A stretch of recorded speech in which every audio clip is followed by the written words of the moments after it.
down. This is super important. Super important, I'll say. I'm going to go with two supers. Okay, and then Dr. Felix Cabrera coming on. Vaccination, COVID response, Speaker Therese Terlahi, budget, everything. John Fernandez, GDOE Superintendent. Mary Rhodes, GHRA President.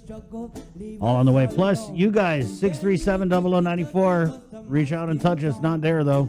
That's our number. 652. Let's head into the KUAM News Zoom room where Daphne Shimizu of the Department of Rev Tax is standing by. Daph, thank you so much for joining us this morning. Half a day, Chris. Half a day, Sabrina. Half a day, Jason, and half a day, Guam. And of course, we're really excited to kind of get really close to releasing our final guidance regarding All Rise. As you know, this has been kind of coming for a while. Of course, the All Rise has actually itself gone through some evolution in terms of where we've come from to where we are today. But, we're hopeful that we're going to release the final guidance really soon. But I wanted to make sure that I went through the points with you and, of course, with your viewers, because there are a lot of questions about the All Rise, how it's going to work, if I'm eligible. And so, wanted to go through some points with you all this morning. Although we haven't released the guidance, I'm just going to kind of go through what we had put together. And of course, it's in final review. And so what's going to happen, and our applications are not yet available. And, Bree, you brought up a great point about, just making sure that it's very, very fair. And in terms of, people who are filing online versus people who are filing, in person, it really needs to be done. We need to open it up at the same time. And so that was something that our team really took into consideration as we worked on this plan.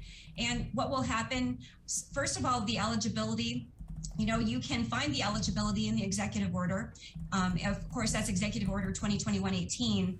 And to be eligible, an individual must have a validly filed and processed Guam income tax return for year 2020, and their AGI can be no more than 40,000 if they are a single filer, no more than 80,000 in the case of joint filers. They must certify that their household experienced a negative economic impact from COVID-19. Also, they must have been residents of Guam in 2020.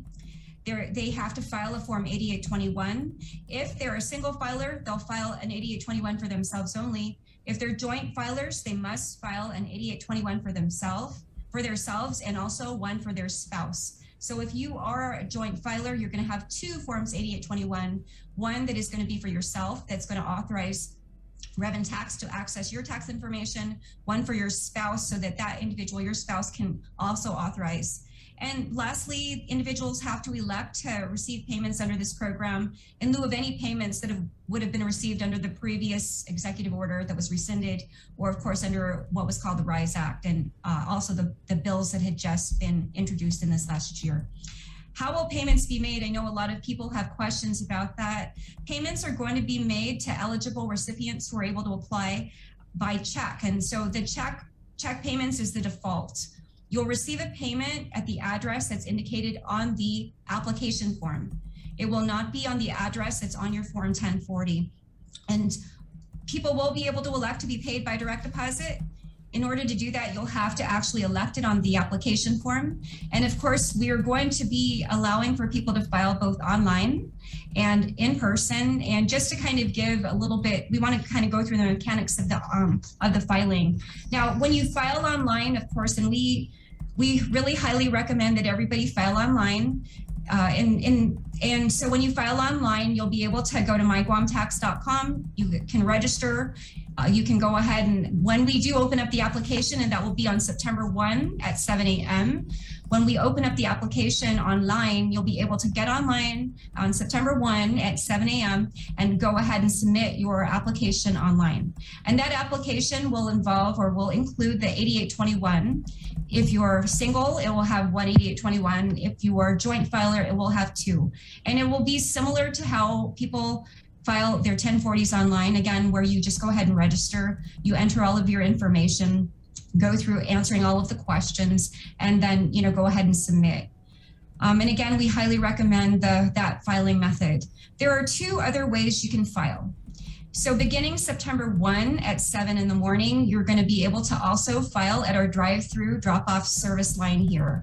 And if you recall, we did have that drive-through drop-off service line open when we began to receive forms 1040 back in Feb 12. And so we're going to operate that line similar to how we had operated before. It will be strictly for the filing of these applications for the All Rise. And that will be the only thing we'll be accepting.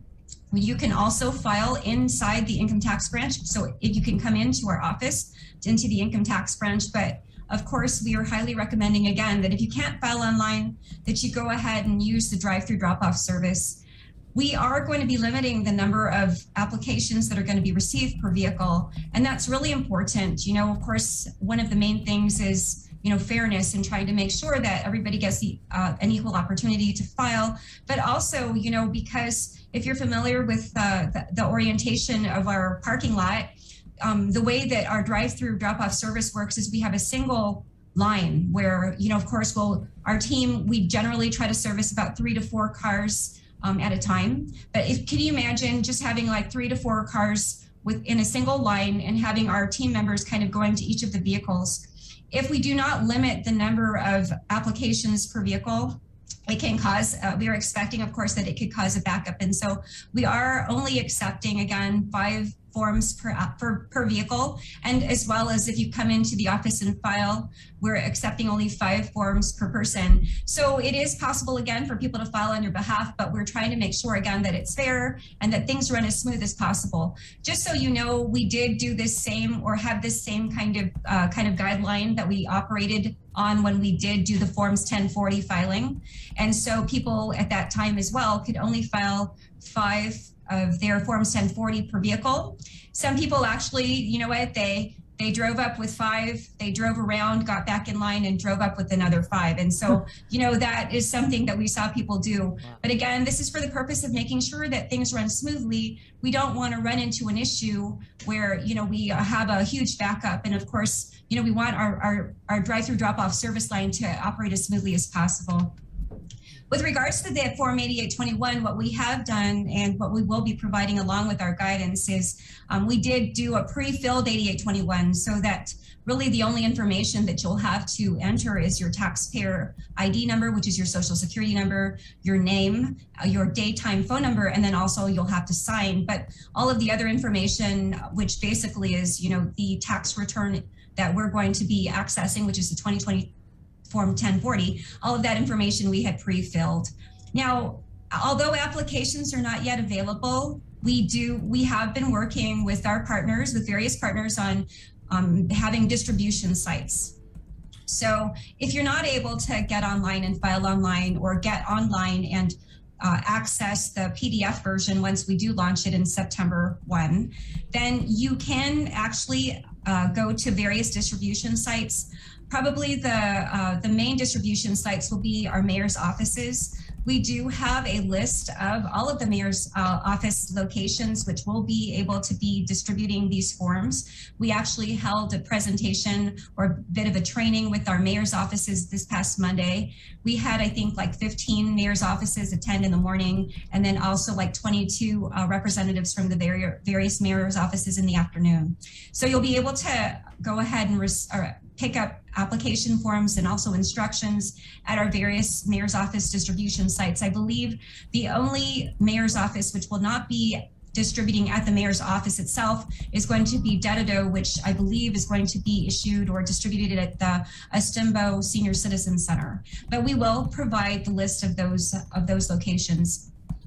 Another partner of ours in this whole effort is the Guam Public Library, who is also not only going to serve as a distribution site for forms, but is going to offer, has been so gracious as to offer there's technological services. Basically, they have computer workstations, access to internet. So for people who are not able to, or they don't have their computers at home or internet at home and are not able to file at home online, they can actually go to various Guam Public Library sites, and we do have the locations and the hours of operation for that. So we'll provide that as well.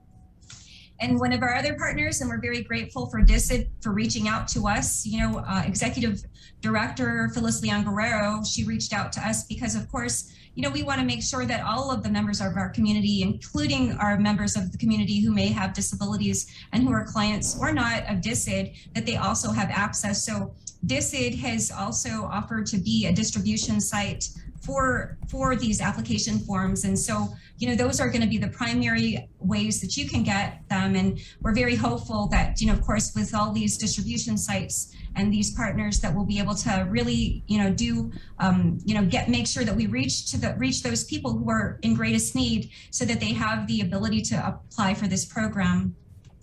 Some things that we wanted to make sure people get available, though, or prepare for, and this is very important. Whether you're gonna go to your mayor's offices and try to fill out the application forms there, or whether you're going to go to the Guam Public Library and go ahead and get online and file, there's a few things that we kind of want to recommend to people to do already. If you're going to file online, we believe that it's very important that you already get onto myguamtax.com this week if you can, and register on our website. And so that's so that you can already have an account that's set up. And that will make it so that when we open up our application online on September 1, you won't have to go through the process of registering or have to worry about perhaps not being able to access the system.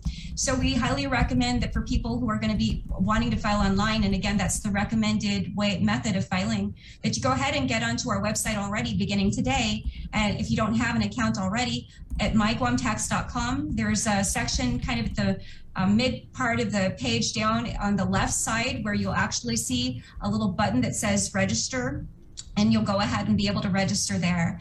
Another thing that's very important is for those people who want to be able to receive payment by direct deposit, most especially if you're going to be going to the Guam Public Libraries, make sure that you have your bank account information so that way you'll have it and ready to be entered in the online when you enter on the computer. And so you'll need your routing number, your bank account number, and you'll need to be able to indicate if it's a checking or savings. And again, these are really kind of some tips to try to get yourself prepared for next week.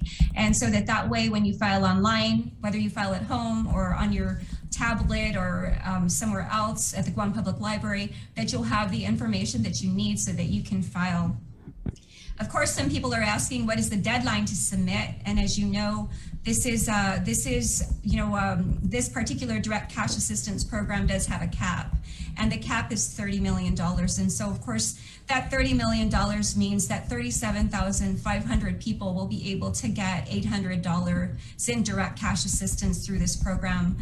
So what we're going to be doing, Bree and Jason and Chris, is our team actually is going to be doing our best to tally as quickly as possible every day exactly where we are.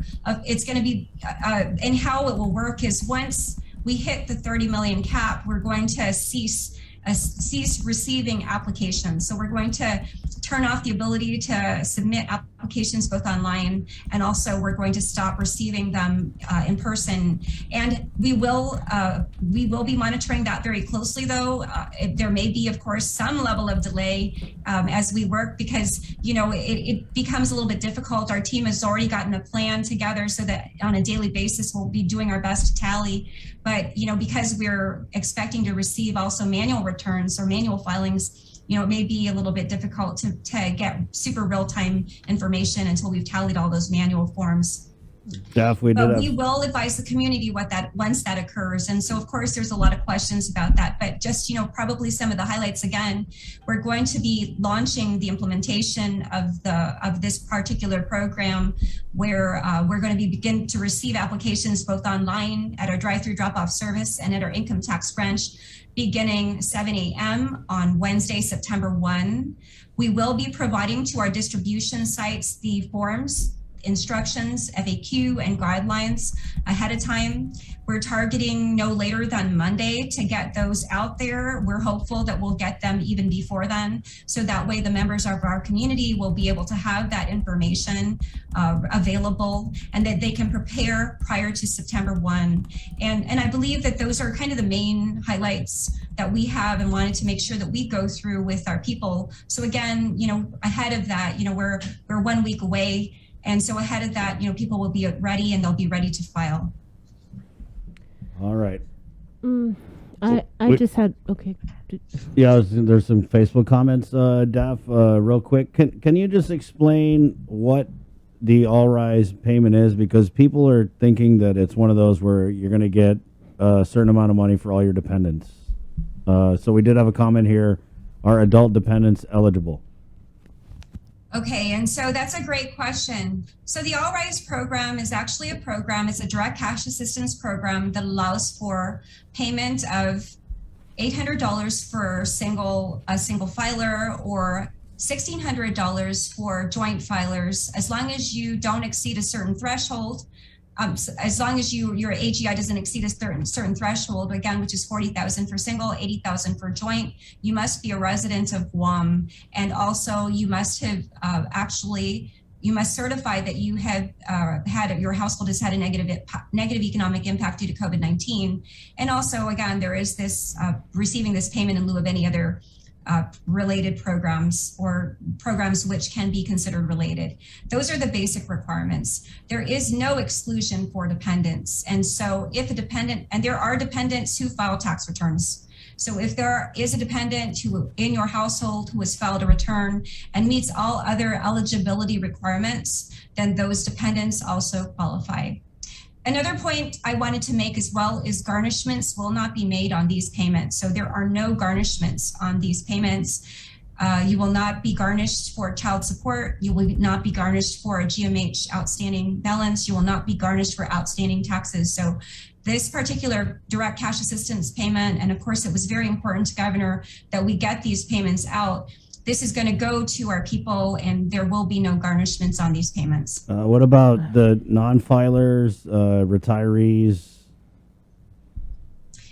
Right. So with regards to the eligibility again, and so if we go back to the eligibility requires the filing of a return. There are people in this last year who filed what was called a non-filer form. And that non-filer form was for those individuals who wished to, of course, be able to receive EIP, but who didn't normally file a return because they didn't meet the income threshold. So that non-filer return, if you filed one, that was considered a 2019 or 2018 equivalent. It was not and is not considered a 2020 return. So for individuals who may have fallen below the threshold, you're still eligible, but again, you must meet all other requirements, including that you must have a validly filed and processed return.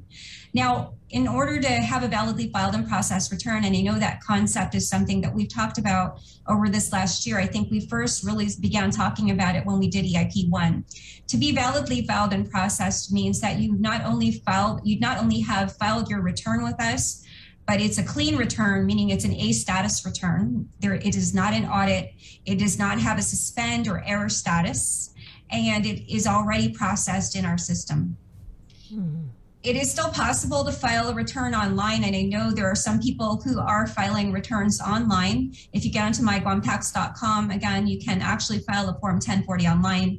And again, as long as there are no errors when you submit that online, it's actually considered validly filed and processed. And so, again, for those people who are what we consider non-filers because they didn't meet the threshold to file a return, they are eligible, but again, you must meet the requirements, which is there has to be a validly filed and processed return that we look at in order to be able to determine your eligibility and make payment to you. I wanted to go back to the inline versus the online competition.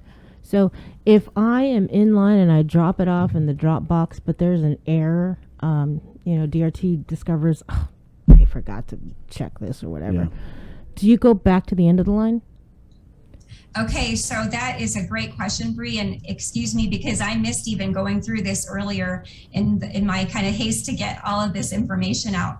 We will not be accepting applications by Dropbox. We're also not going to accept applications by mail or email. So the Dropbox, if you drop it in the Dropbox, if you mail it to us, if you email it to us, those applications, they will not be processed.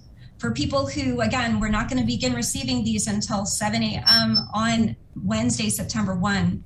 If you try to submit it through Dropbox or try to submit it prior to that period, we're not going to process your application. And again, we want to make sure that everybody kind of gets to the starting line at the same time and has equal opportunity to be able to file at the same time. So we're going to give everybody the same resources. You're going to have all the guidance. You're going to have the FAQ. You're going to have the copy of or access to be able to look at the form so you know how to fill it out. And but you will not be able to begin filing until Wednesday, September 1 at 7 a.m. And you cannot drop it at the Dropbox. And it's very important, and you bring up a really great point. It's very, very important that you look at the instructions, that you look at the form, and that you make sure your form is actually complete.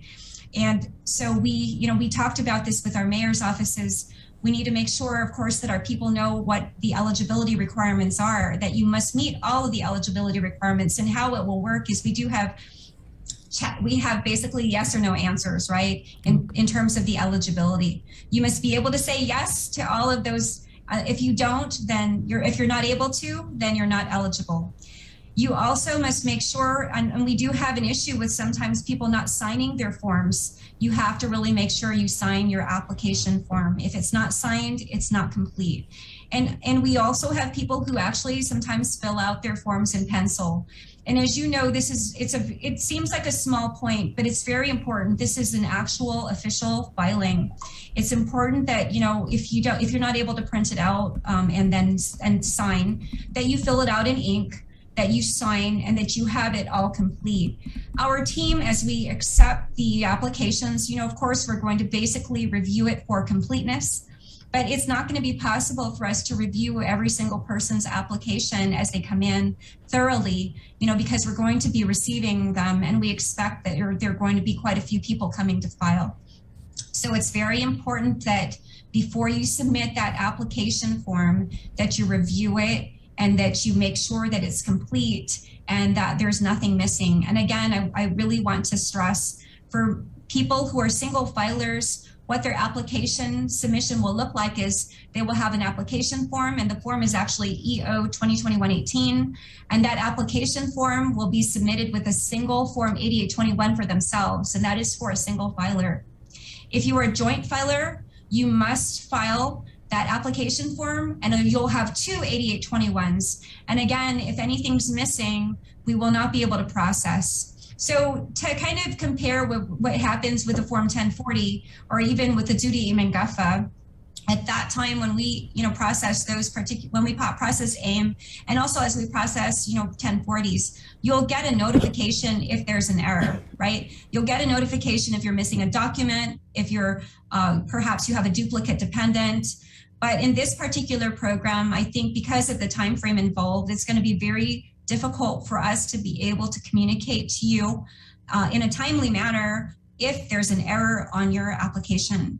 So it's going to be really critical that everybody just make sure they read the instructions, that they answer all questions. And again, that's why we've been working to do outreach. We're planning on doing additional outreach through perhaps some Zoom meetings or some maybe Facebook live meetings, so that way we can broadcast it and go through things with our community. So that's something that we're working and have been discussing with Crystal Paco and the comms team. And again, the idea is to make sure that all of our people have the information that they need to be able to file, but it's going to be critical that you make sure that that application form is complete, that it has all the 8821s that you need, and that you sign it, and that you answer everything accurately. And so again, if I'm in the drive-through and I drop off my All Rise application, if it comes later and you guys discover, there was an error, do I go back at the end of the line? Do you know what I mean? Like, am I not one of the, if I'm one of the first in, right? Yeah. And there was a problem with it. Right, and so that's, and I know it's a difficult thing to kind of address, but really, Yeah. if you're the first person in line, but you submit an application form that isn't complete, you submit an application form with an error, and then we start receiving other application forms, it's going to be difficult to remedy that. We won't be able to process it, basically. And so what's going to happen is you're going to have to resubmit. Yeah. And how it works, and just this is how it works with the Forms 1040 filings. If you submit your Form 1040, for example, on today, which is August 25, and we send you a notice because there's an issue, for example, again, maybe you have a duplicate dependent issue. Maybe you have not submitted all required documents, attachments, like for your Form W-2. If you receive that notice, what happens is until the point that you are able to remedy that, so say you're able to remedy your situation in September 1, that becomes your file date. So, again, what will happen is if it's an error, if you error or there is an error in your application and it's not processable, then we're going to have to wait until that is actually remedied for us to be able to process it. And it's at the point that you remedy that becomes your filing date or your filing period, I guess. That's how it works for Forms 1040. So the answer is yes, you will go to the end of the line if your application is not completed or correct. So guys, do your application right the first time, not like these EOs. You can't refine your application. It's once it's in, it's in. If it's something's wrong with it, it's out. You get back in line.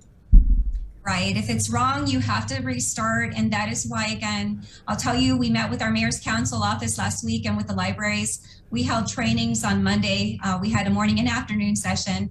Of course, we're here in the morning and I'm going to try to make sure I speak with as many of our media outlets as possible over the next few days. And we're going to, again, be doing as much outreach as possible, because if your application has an error, if it's incomplete, if you don't sign it, if you fill it out in pencil, if you don't have the Forms 8821 that's required, you will not be able to receive payment, and we will not be able to process it again until you are able to remedy that. And so please, it's very important to read the instructions, ask questions. Our phone lines here, as you know, our customer service call center did begin opening from 7 o'clock in the morning Monday, and so they're open from 7 a.m. to 6 p.m. That started this past Monday. It's going to go through September 10, and we're going to be, of course, Monday through Friday, 7 a.m. to 6 p.m. You can call our customer call center if you have questions about All Rise, so that way, again, you can work to get those information and you can be ready.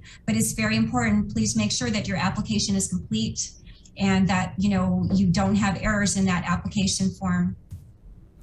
All right. Thank you so much, Daphne. And whatever you need to help get the information out so people fill this applications online correctly and complete, just let us know. Yes. Don't hesitate. Yeah. Hagamas. Thank you so much, Sabrina. Thank you, Chris. Thank you, Jason. Have a great day, Guam. Thank you. Take care. Good luck. Right on. Well, it's the All Race Act. That's what it is. It's easier to run a 10K blindfolded. Seems like. We did have some comments here. This whole government has divided us all. United we need to stand. Divided by All Rise. Divided by vaccination. What's next?